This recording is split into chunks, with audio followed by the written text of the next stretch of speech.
All right. Well, I'm pleased to be joined by Margaret Donahoe, Executive Director of the Minnesota Transportation Alliance, a nonpartisan statewide coalition of organizations advocating for a safe and effective transportation system that works for all Minnesotans. Um, Margaret, thanks for joining me today. How are you doing? Great. Thanks for having me. I appreciate the opportunity to be here and talk about transportation. Absolutely. And I always tell people you're one of my go-to people when it comes to transportation. You're pretty much a walking encyclopedia on transportation issues, whether it's funding, construction, both transit and roads and bridges and the whole gamut. So appreciate that. How long have you been with the Transportation Alliance now? I actually started in 2000, so it's been a long time. I started out helping out with the lobbying and sort of gradually moved up in the organization over time. Yeah, and can you maybe just talk a little bit more about, I gave a very brief introduction, but can you talk a little bit more about the Transportation Alliance and your mission? Sure. Actually, the Transportation Alliance was started back in 1893, if you can believe that, Oh, as part of the Good Roads movement. Started out as Minnesota Good Roads, and today it has a much broader agenda. As you said, we pretty much represent all of the modes. And we like to say that our members are the people who are planning, designing, building, and operating Minnesota's transportation system. So mhm. that includes local governments, it includes contractors, it includes engineering firms, it includes labor unions, as well as transit systems and other advocates. Okay, great. Well, we certainly come a long way since 1893 in our transportation system. Obviously the big thing going on right now is the legislative session. So I guess if we could just jump right in and talk a little bit about that. What are you keeping an eye on there at the Capitol from a transportation perspective? Yeah, well, this is traditionally the bonding year as opposed to the budget year. And so that's a really big deal for us. Capital investments are really important. And of course, roads and bridges are publicly owned, as well as transit systems and other ports, airports, all of those investment opportunities. So we spend a lot of time focusing on the capital bonding bill Mhm. and talking to legislators about some of the specific projects that are waiting for funding. Local bridges are a big focus as well, because most of the bridges in Minnesota, which, as you can imagine, with all of our lakes and rivers, we have a lot of bridges, but they're not owned by the state. They're actually owned by counties and cities. So that can become a big burden for local governments, especially more rural parts of the state where they don't necessarily have a big tax base. But of course, those bridges are really critical for moving products, moving freight all around the state and helping our economy. So there really is a state interest in making sure that our bridges are safe and can handle heavy loads, especially for moving agricultural products around. So we're hoping that we will be able to get more funding for local bridges in the bonding bill. Mhm. We have probably close to 1,000 deficient local bridges in the states. There's quite a list over the next 5 years of bridges that need to be either replaced or repaired. And then also local roads. There are also some really key corridors that local governments, again, have a hard time on their own, coming up with funding for those. And the really good thing about the bonding bill is that it leverages other revenue sources. So for a lot of the projects you see in the bonding bill, there's state bonds, but that's not covering 100% of the project cost.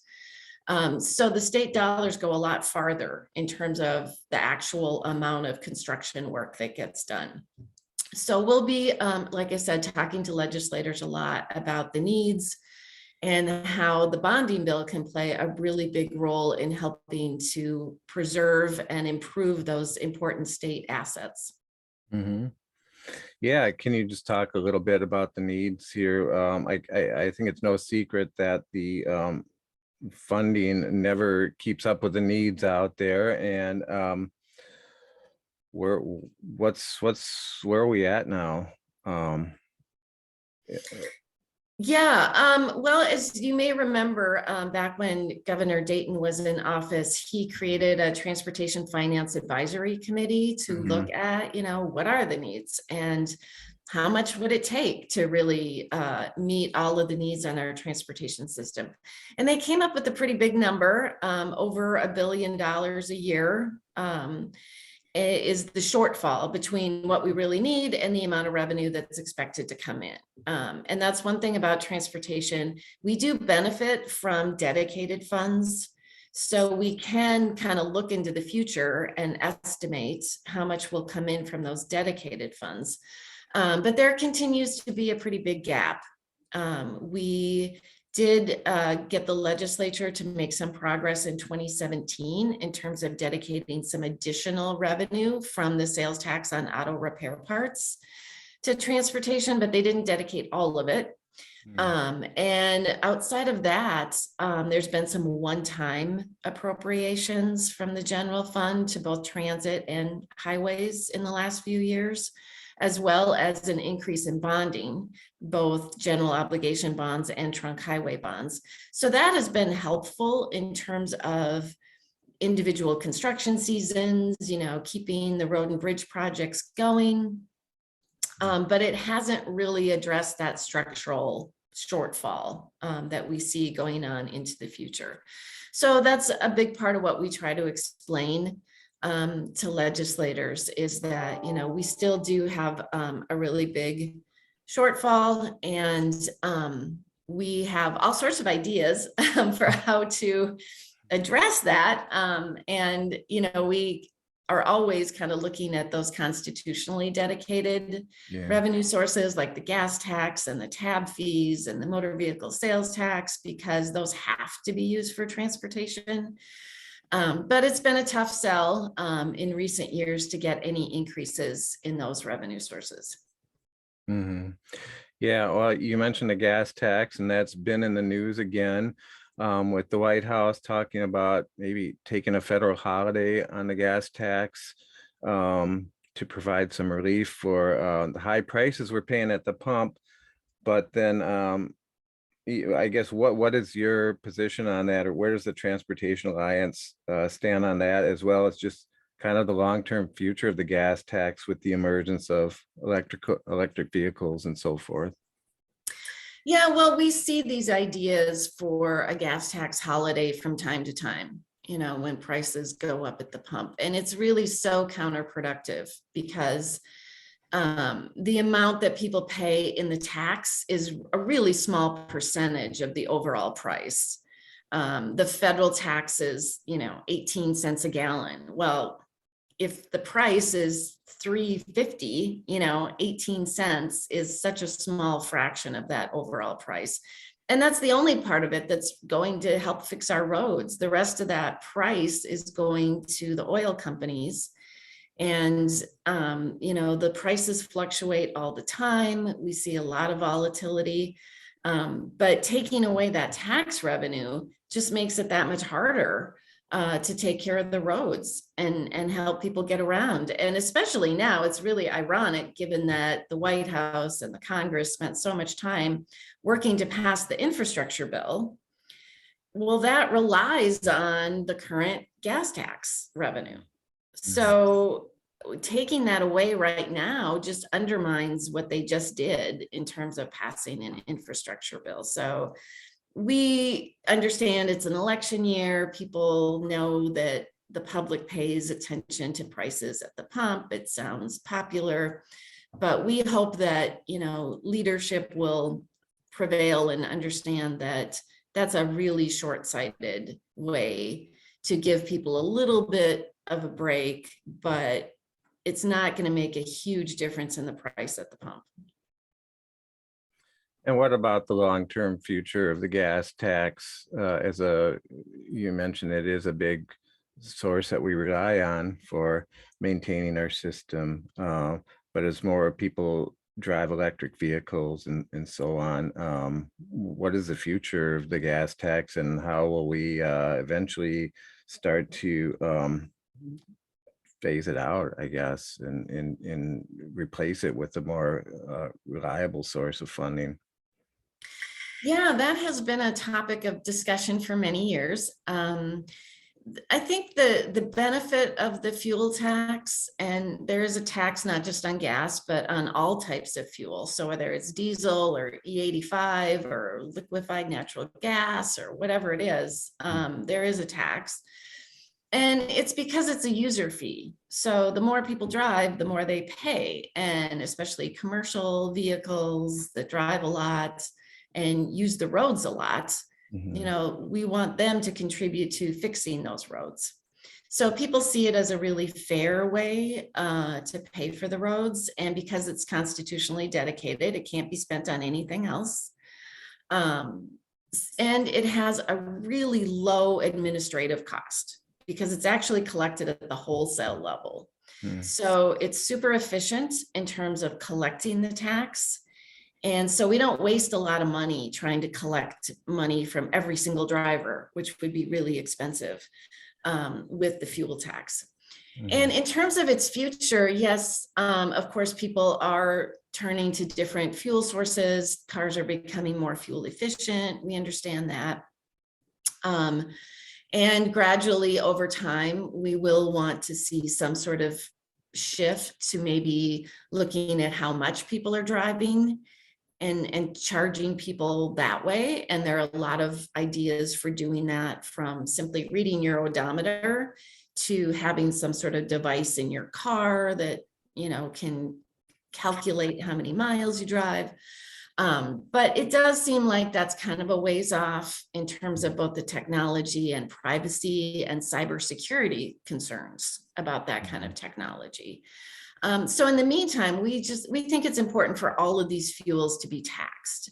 So if we tax electricity that's used in cars at the same rate that people would have paid in the gas tax, then we're not losing any money.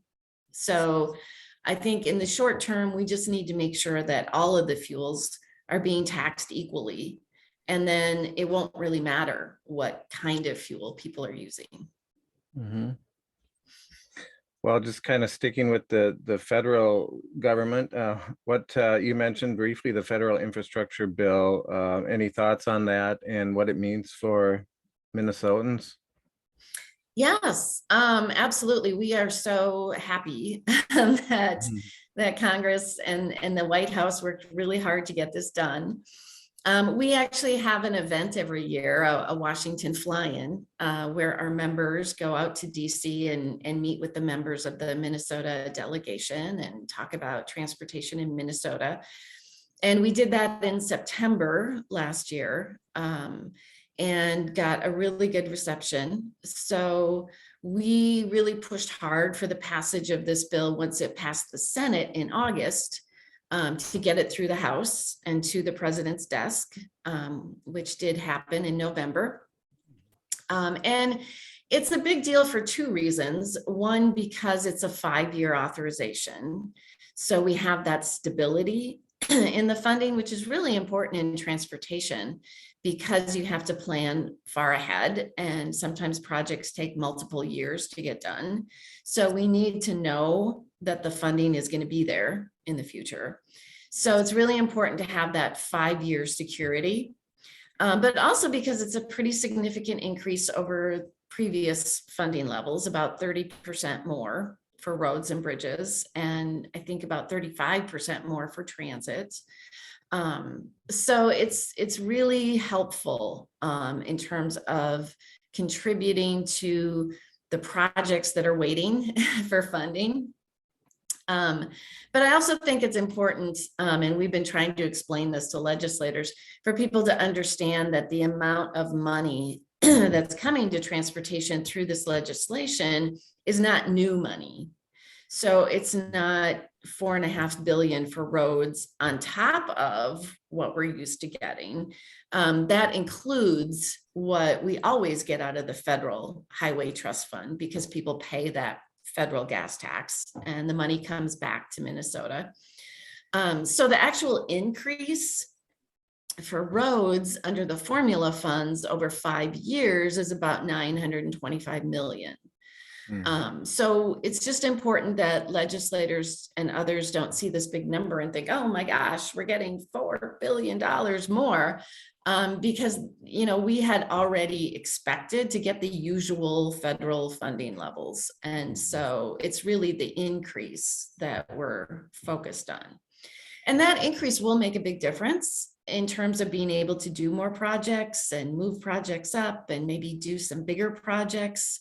The Blotnick Bridge replacement is a really big project that's kind of sitting out there and people aren't sure how to pay for that. So hopefully this will help, because there is a big focus on bridges in the federal legislation. But it will also take state and local money as well, because pretty much all transportation projects, if there's federal funding, there's also local funding as well. There are matching requirements.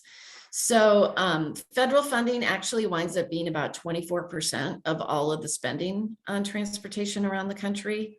So you can see, you know, 75% is coming from states and local governments. And so we are also talking to the legislature about the need to continue their commitments and to make sure that we have enough state money to match these federal funds, including being able to compete for discretionary grants, which is another part of this legislation that we're focused on. So that is a big part of what we're talking to legislators about this session, and helping them understand that, you know, the federal bill is great. It's not going to take care of all of our needs, and we still need state money, and we still need to make sure that we can match those federal funds. Yeah, great points there. Is there anything you're looking at just from a policy standpoint at the Capitol? I guess not a lot in terms of policy. We are hoping that the legislature will improve the sales tax exemption for construction materials. So it's easier for governments to make that happen and streamline the process, basically. Because otherwise, you know, the money just sort of circulates around the state instead of providing much of a benefit. So that's one policy issue. I guess the biggest change is not so much policy in as much as funding, but we're working with other groups to promote dedicating 100% of the sales tax from auto repair parts to transportation. The current law dedicates 145 million roughly a year, but it won't grow in the future because that number is set in statutes. And it actually brings in twice as much as that. And so we'd like to see them finish the job and dedicate all of that revenue to transportation, because there is this big surplus. So it's a good time to do it. And that will really help MnDOT match those federal funds, as well as helping some of the local governments with their transportation needs. Okay, great. Well, you covered a lot of ground there as usual. Anything else? Any parting thoughts before I let you go? I guess, you know, just that the transportation system, as we've seen in the last couple of years, is so important to keeping our economy going. We hear a lot about the supply chain now and the problems with the supply chain and the impact that it has on businesses and prices and people's ability to get around as well. So investing in transportation does impact people's everyday lives, as well as we're concerned about the safety issues and the number of fatalities on our roadways, which, as you know, last year was really bad. Almost 500 people were killed in traffic crashes last year. And that's a departure from previous years where that number was going down. and it kind of shot up again. So we also think it's important for the state to look at this issue and figure out ways to address the problems with safety on our roads. Yeah, great point. Thanks for bringing that up. And it'll be an interesting session. So hopefully we can stay in touch and you can keep us informed on how things are going there. Okay, well, thank you so much.